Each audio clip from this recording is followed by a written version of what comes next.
All right, so one more story about my dad being the toughest guy in the world as far as this kid was concerned when we were little. Me and my brother are playing out in the yard. I think I'm 9 and he's 7, probably right around that age.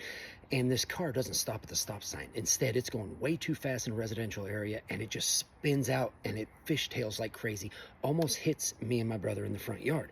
My dad comes busting out the screen door, knocks it off the hinges as he flies through it down the yard, and he just punches the trunk of this car as it's speeding away, right? And then he just sits there pointing at the guy, and the guy drives off. Then my dad turns around, looks at us and says, "You stay the hell out of the road." And then he goes back inside like nothing happened. Well, it's an hour later, and all of a sudden the cops are showing up at our house. And I'm like, what is going on?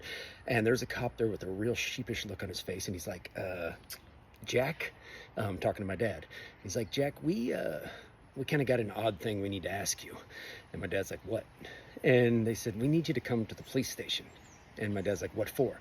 He said, "We got a kid that is about 20 years old or whatever. He turned himself in.